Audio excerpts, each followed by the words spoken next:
यहाँ तक ये लेक्चर नंबर 4 है डिफरेंशिएशन का। हमने यहाँ तक तो निकाल लिया था कि क्वेश्चंस को मतलब हायर ऑर्डर डेरिवेटिव निकालते कैसे हैं। अब आज का जो पॉइंट है वो है higher order derivatives, higher order derivatives of implicit function, parametric function, not implicit, parametric function.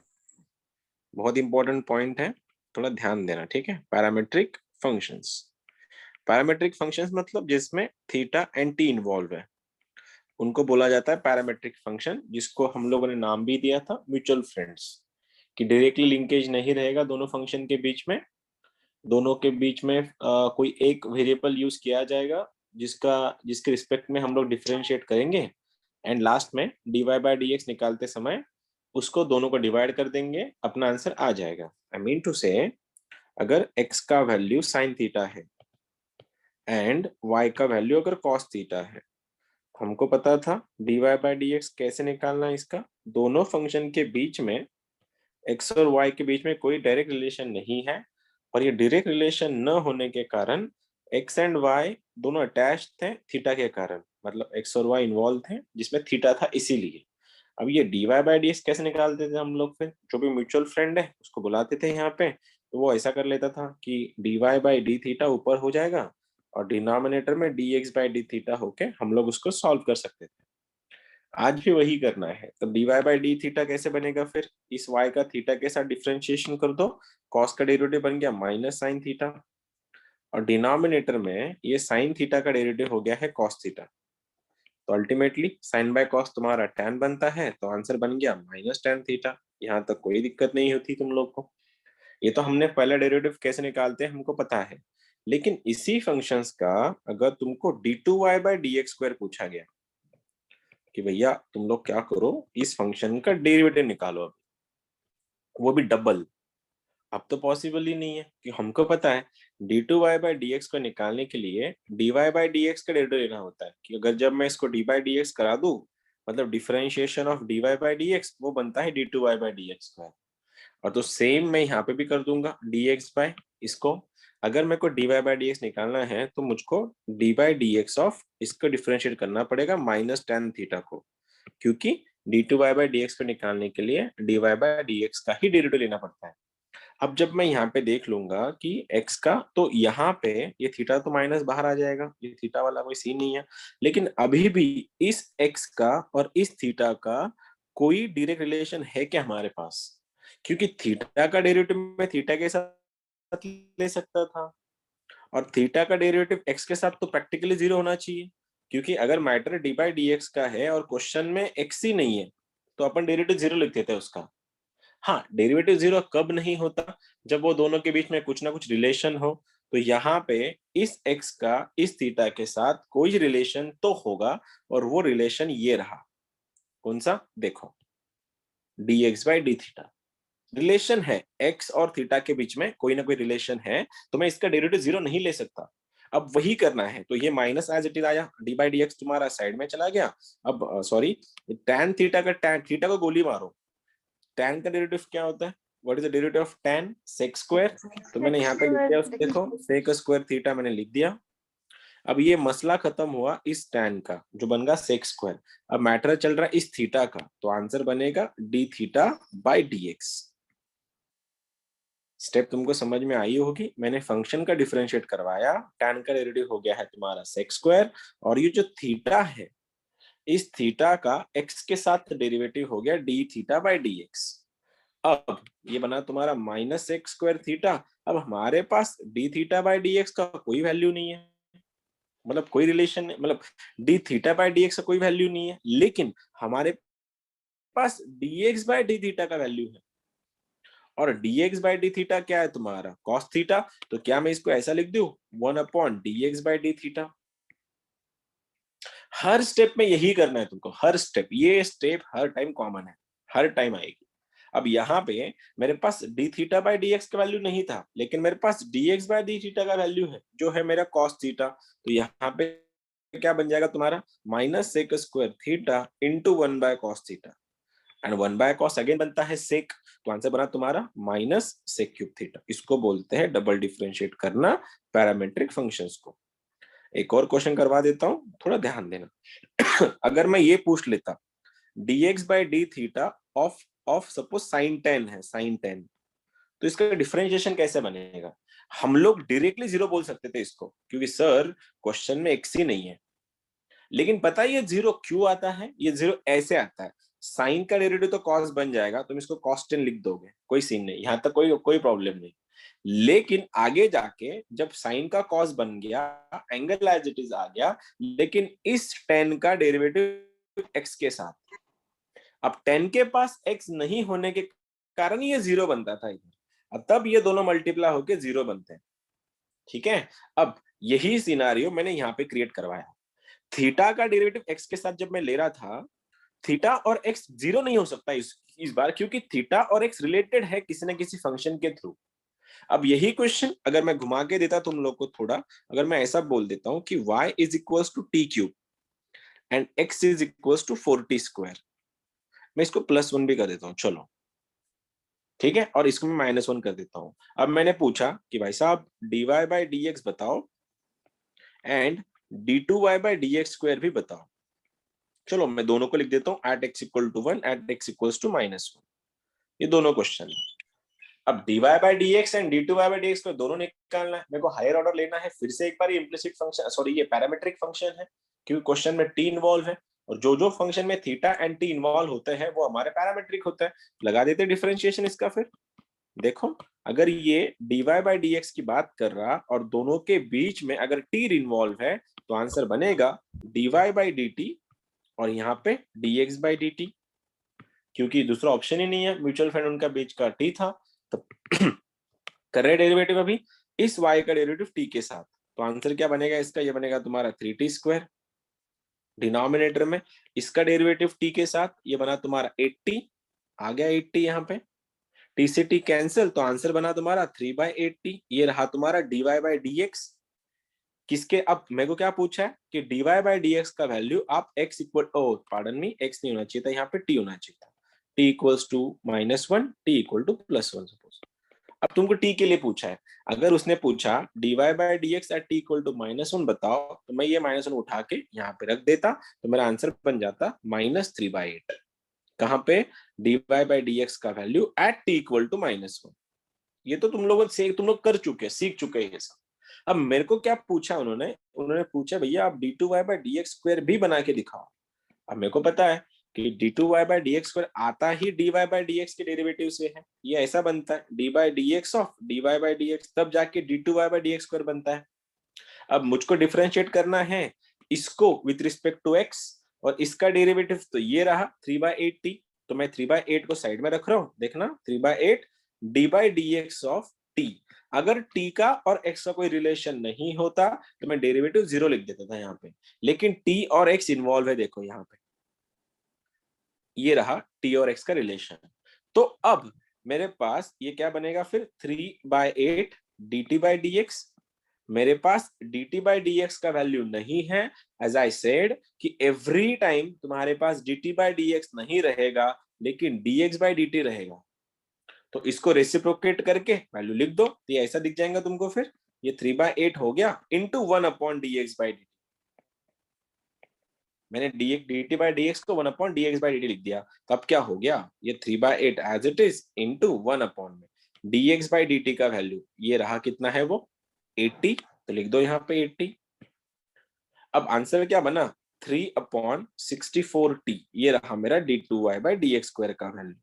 लेकिन उन्होंने क्या पूछा है, उन्होंने वैल्यू दी है कि d2y/dx का वैल्यू आप t इक्वल टू 1 पे रख दो। अब t इक्वल टू 1 रहा, तो इसके लिए जब मैं 1 रख दूंगा तो आंसर क्या बना, 3/64। इसको बोलते हैं differentiation of higher order derivatives of parametric functions. आया समझ में? नया क्या कर रहे हैं हम लोग, यहां तक तुम लोग ऑलरेडी कर चुके हैं। बस तुमको डबल डेरिवेटिव लेते समय इस t का या थीटा का डिफरेंशिएशन ये dt बाई dx या d थीटा बाई dx आएगा, और उसको तुमको खाली रेसिप्रोकेट करना है, ये वाला, बस हो जाएगा। कर लोगे क्वेश्चंस? सर हाँ, अगर हमने मतलब माइनस टी मतलब टी की वैल्यू पहले डिफरेंशिएशन में टी की वैल्यू नहीं डाली और हाँ फिर डबल डिफरेंशिएशन किया तो वो चलता है?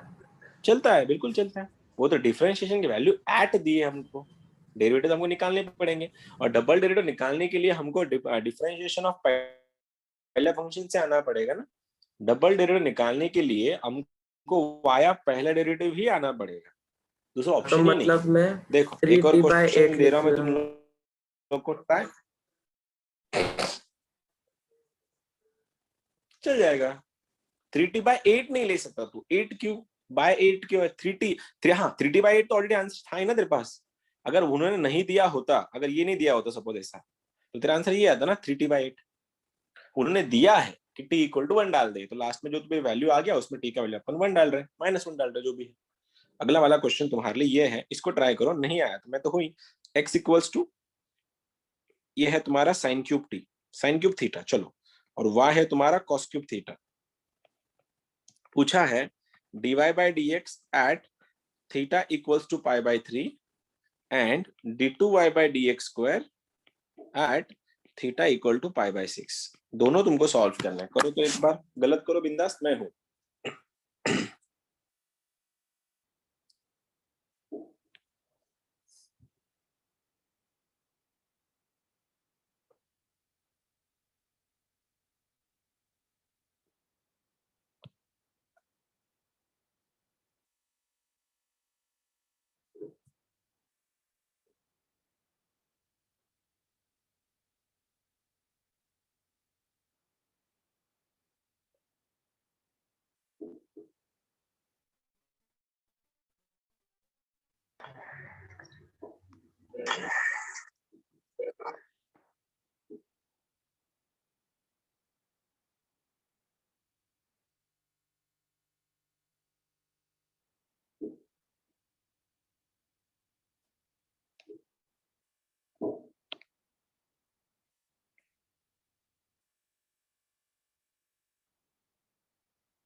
आया किसी का? दोनों साइन क्यूब थीटा दिया है, एक का कॉस क्यूब थीटा दिया है, डिफरेंशिएट करो, फिर डबल डिफरेंशिएशन के लिए dx by D theta use करना है तुम लोगों को। बस जो भी डिफरेंशिएशन का वैल्यू आएगा उसमें थीटा का वैल्यू रख देना, π/3 and π/6। Sir dy by D X -√3 आया, और हाँ dy upon D X square -1/4 आया। -1/4 आया, ओके। सर मेरा दोनों -√3 आया। दोनों -√3 आया, ओके। देखते हैं,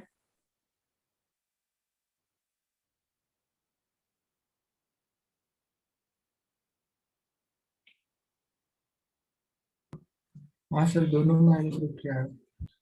दोनों -√3 आया, ठीक है। चलो कर दूं मैं, देखो सबसे पहले dy बाई डी एक्स की वैल्यू चल रही है अपनी, तो आंसर क्या बन रहा है, dy बाई डी थीटा, और यहाँ पे dx बाई डी थीटा आ गया।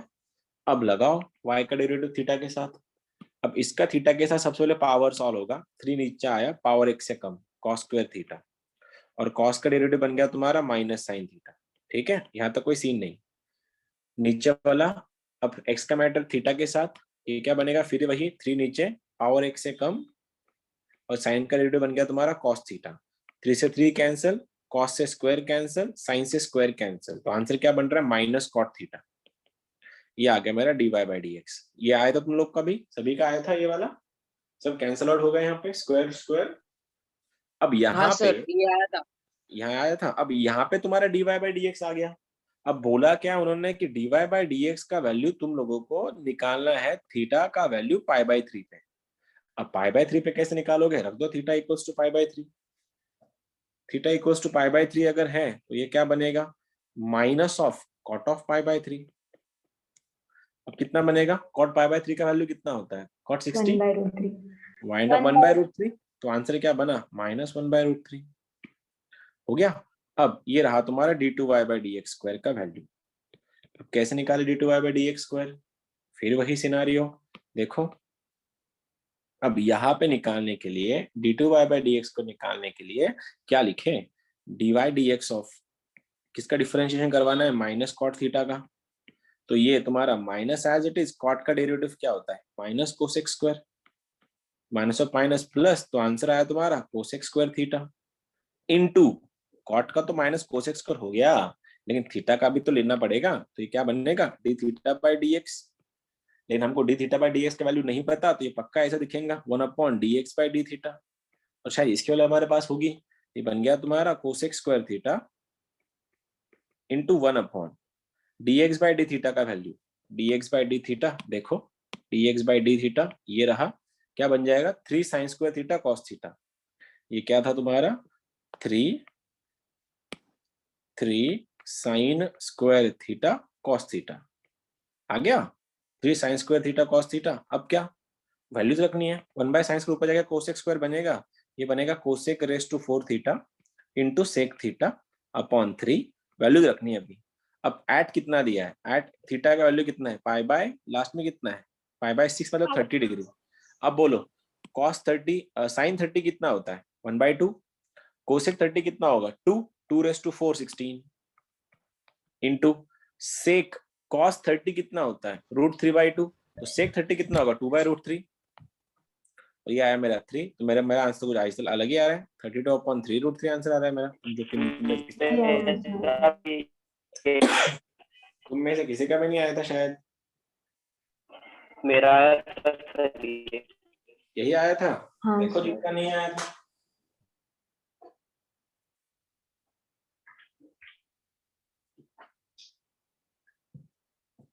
बन गया क्या, मतलब समझ में आया क्या, कैसा कहाँ गलती कर गए थे तुम लोग? समझा।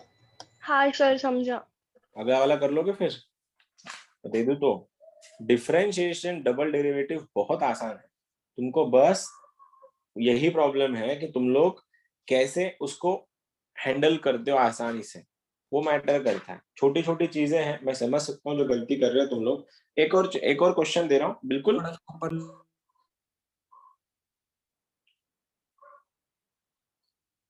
मैं भेज दूंगा क्लास में, अभी मैं थोड़ा क्लास पे ही जा रहा हूँ आज, तो मैं तुमको भेज देता हूँ ये पीडीएफ इसका क्लास पे जाने के बाद, ठीक है। क्वेश्चन तुम्हारे लिए ऐसा क्वेश्चन है, देखो क्या बोलते, कौन सा था वो क्वेश्चन, हाँ, y is equal to T raise to 10 + 1 और x is equal to T raise to 8 + 1।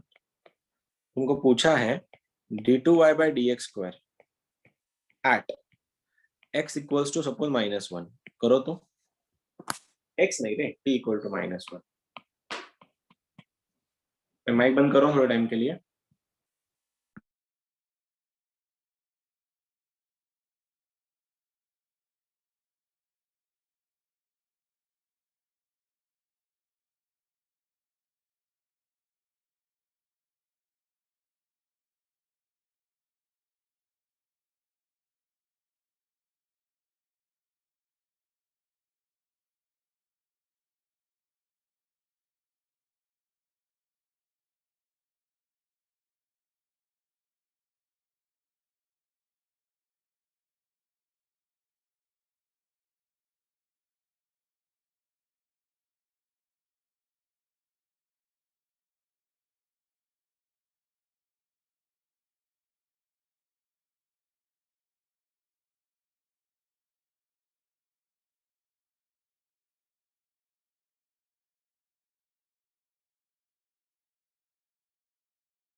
बन गया किसी का? 5/16। 5/16 ओके, मेरा 5/32 आ रहा है सर। 5/32 आ रहा है, ओके, हो सकता है, नो इश्यूज। 5/32 आया। 5/32 आया, 5/16 सर 5/16 5/16 सबका अलग अलग आया, -5/32 सर। -5/32 ओके।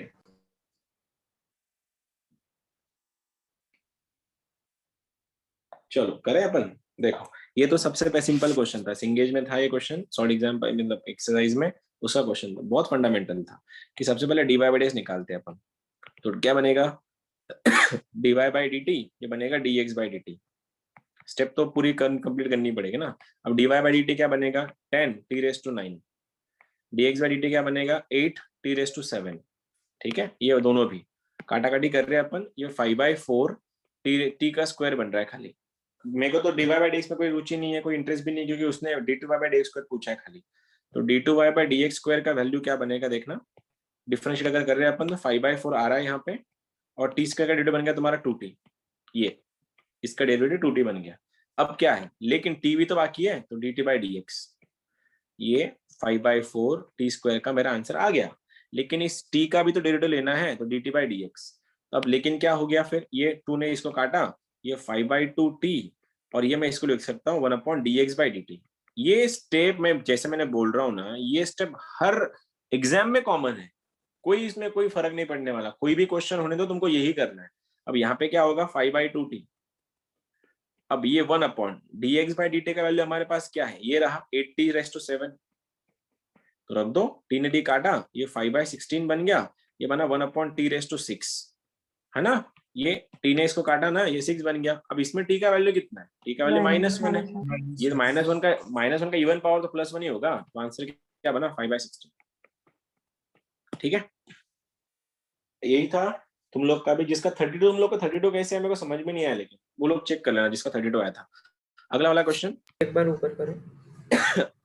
एक मिनट ना, टी, एक क्वेश्चन देता हूँ, बाकी लोग सॉल्व करेंगे, जिनको बाकी वो पीछे वाला देखेंगे। टी कॉस टी, वाई का एक्स का वैल्यू है टी कॉस टी, और वाई का वैल्यू है टी प्लस साइन टी, और ये दिया है तुमको, पूछा गया है d2x/dy² एट t = π/2। हमेशा हम लोग d2y/dx² निकालते थे, यहाँ पे उल्टा दिया है, d2x/dy² दिया है। करो ट्राई।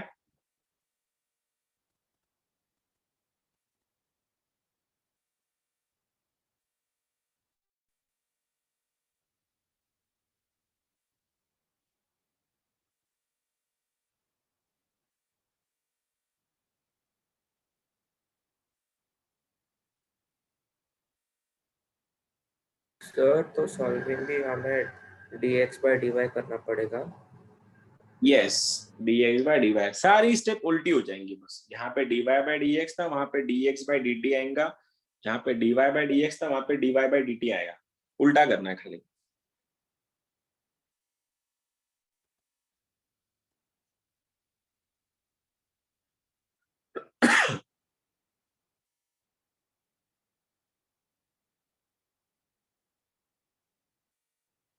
थोड़ा अलग है, थोड़ा हटके क्वेश्चन है, बाकी कुछ नहीं।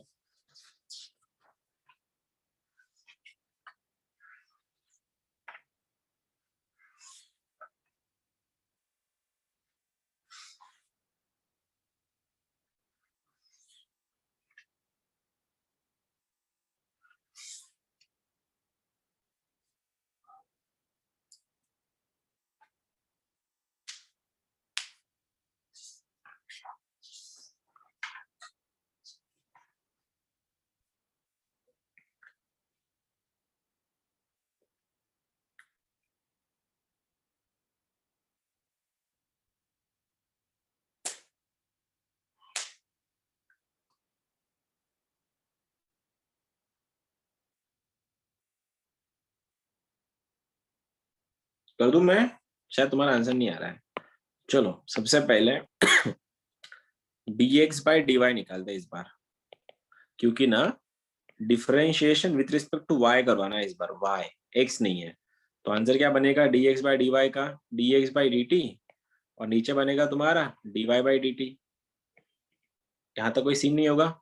अब x का मैटर t के साथ, ये रहा ओ, ये रहा, इधर भी t है इधर भी t है, u इंटू v रूल। पहला function as it is, cos का डेरिवेटिव बनता है -sin t plus cos t as it is बना तुम्हारा, और इस t का डेरिवेटिव बन गया 1, जो मैंने लिखा नहीं डिनोमिनेटर में। y का मसला है t के साथ, तो क्या बनेगा dy/dt, इस t का डेरिवेटिव बन गया 1, साइन का बन गया cos, 1 + cos t। आगे कुछ हो रहा है अभी देखो, -t sin t plus cos t, और डिनोमिनेटर में 1 + cos t।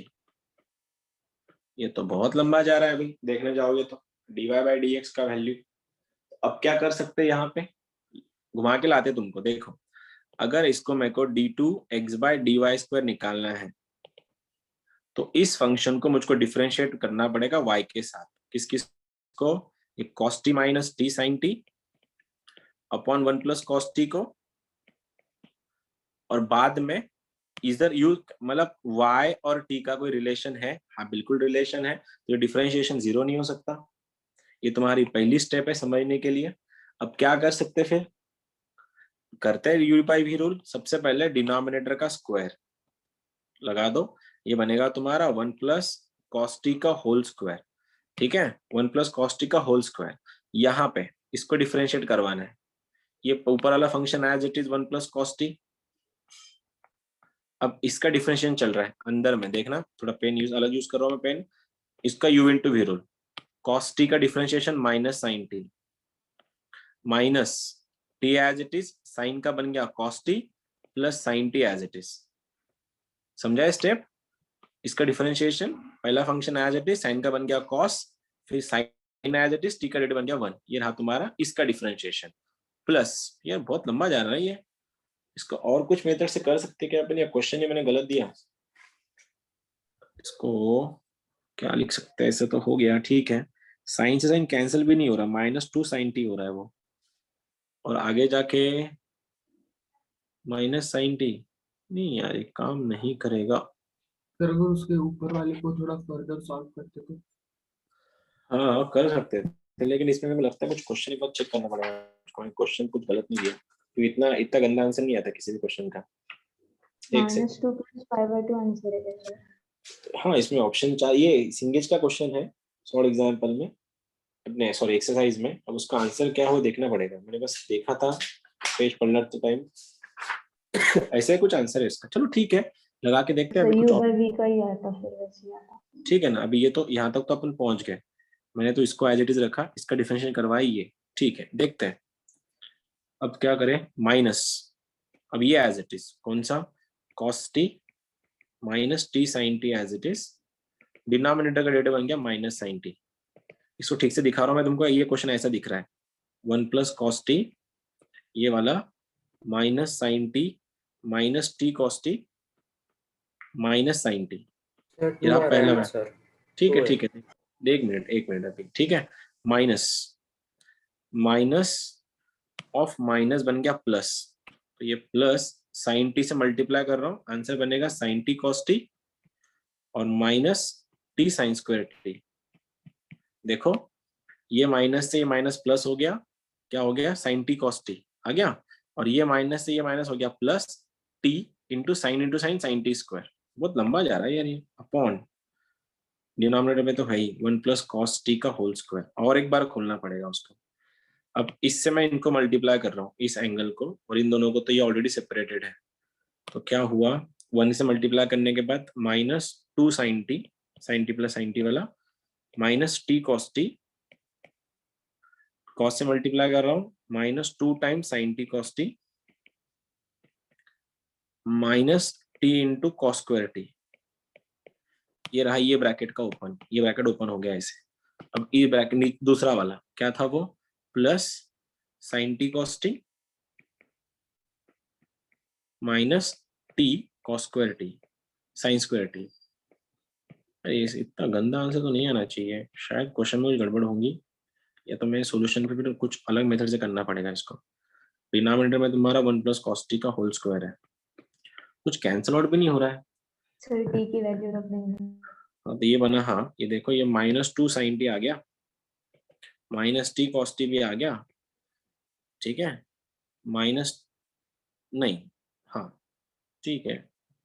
ये तो ये -2 sine T as it is, value रखना ही सबसे बेस्ट चीज थी। कॉस टी माइनस, ये देखो -2 + 1 बन गया -1, तो minus sine T cos T, ये बन रहा है माइनस टी ओनली। क्यों? अगर मैं इन दोनों में माइनस टी अगर कॉमन लिया तो ये sine square plus cos square बनता है, जिसका वैल्यू 1 है। अब यहाँ पे तो डिनोमिनेटर में क्या है तुम्हारा? 1 प्लस कॉस टी का होल स्क्वायर। अब रख के देखते हैं वैल्यू। वैल्यू क्या दी है? पाई बाई टू है एट टी इक्वल, और उल्टा आसान जाता है यार, मेरे को उसकी जरूरत नहीं थी। T equal to pi by two, π/2 पे cos होता है 0, तो कौन कौन 0 बनेगा, ये तुम्हारा 0 बनेगा, ये तुम्हारा 0 बनेगा, ये तुम्हारा 0 बनेगा, ठीक है। ऊपर क्या बन रहा है, -2 sin 90 बनता है 1, माइनस टी का वैल्यू π/2, और डिनोमिनेटर में टी का वैल्यू ये 1 ही है, तो क्रॉस मल्टीप्लाई कर रहे हैं, -4 - π -π -4/2, ये आंसर आएगा। बाप रे, बहुत ही अलग था क्वेश्चन। हाँ, सर जितने बार टी का डेरिवेटिव लिया उतने बार dt by dy भी और करना dt by पड़ेगा। dx भी तो बाकी है। ओ तेरी, लास्ट में dt by dx कॉमन में तो आएगा, dt by dx, sorry dt by dy, मैं सर भूल ही गया कॉमन उसको। कैसे आएगा, अरे हमने तू आधे आधे में नहीं लिया ना, तू देख जहां जहां तू डिफरेंशिएट करवा रहा है ना, वहां पे dt by dx आएगा, जहां जहां डिफरेंशिएट करवाएगा। तुम्हें सबको बाहर कॉमन ले सकता ना इसे एक साथ ही, सब में dt by dx आने वाला है, सब में A to Z, तो इसको मैंने सेपरेट रखा। जब u भी रूल लगाया तो हर बार t का डेरिवेटिव नहीं लिया ना हमने, कुछ भी लिया ना इसमें हर as बार, it is अरे लिया। हर बार तो टी में लिया, हर बार तो टी में लिया, यहाँ पे भी तो लिया, यहाँ पे लिया, यहाँ पे देख, यहाँ पे इधर भी मैं देख, अगर मैं जब इसका डिफरेंशिएट करवाता तो यहाँ पे मैं dt by dx लिखता, मैं यहाँ पे भी dt by dx लिखता, मैं यहाँ पे भी dt by dx लिखता, तो सब को मैंने कॉमन ले लिया एक साथ, मैं dt by dx को छेड़ा ही नहीं, तो ये dt by dx अगर बाहर आ गया उसकी वैल्यू रखना बाकी है अभी। वो वैल्यू क्या थी, dt by dy एक्चुअली, तो 1/dy by dt, ये तो भूल ही गया मैं, ये -2 - π/2 upon 1 as it is 1/dy by dt, क्या है dy by dt का 1 value, plus cos t। 1 plus cos t, उसमें भी 1 ही है, वो भी 1 ही है उसमें, 1 प्लस cos t, तो बनेगा cos of π/2, ये भी बनेगा 0, तो आंसर इज वही -4 - π/2, ये फाइनल आंसर है। तुम ले सकते हो उसको, जो भी तुम्हारा अगर जो कॉमन जो फंक्शन रहेगा ना, जिसको हम डिफरेंशिएट करने वाले हैं, उसको तुम साइड में ही रखो, वो सबसे आसान जाएगा। एक जस्ट सेकंड, ऊपर करो एक बार। क्वेश्चन बहुत लंबा था यार, लेंदी था बहुत।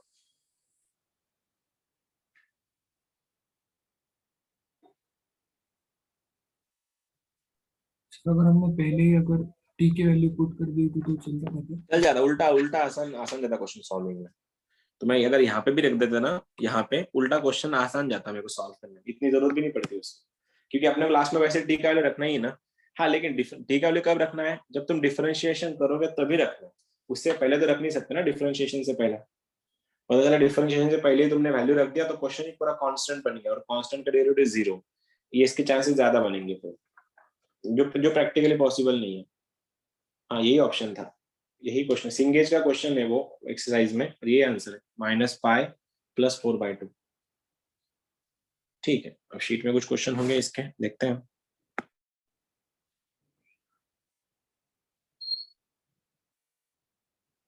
अभी तो पूरा तुम्हारा ट्रिग्नोमेट्री बाकी है, बस ट्रिग्नोमेट्री बेस्ड क्वेश्चन ही बाकी, बाकी सब तो हो गया कवर। हायर ऑर्डर डिरिवेटिव नहीं है क्या इसमें?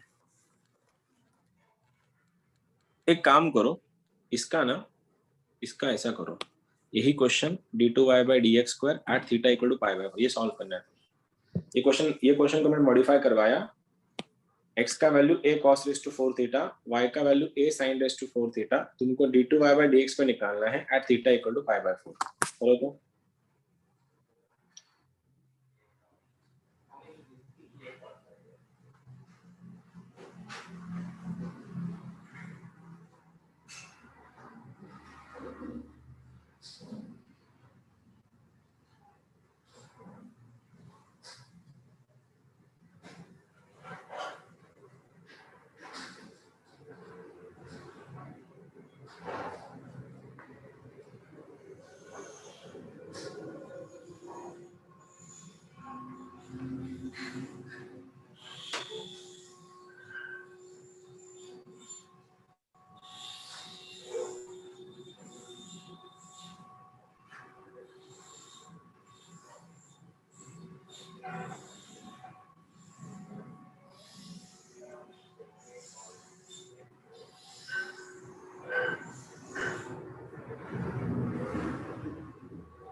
एनीवन, किसी का बना? एक मिनट सर। वही करवाना है, मैंने बस क्वेश्चन को मॉडिफाई करवाया। तुमको dy by dx में कोई इंटरेस्ट नहीं होना चाहिए, तुमको directly dy by dx square पे जाना है।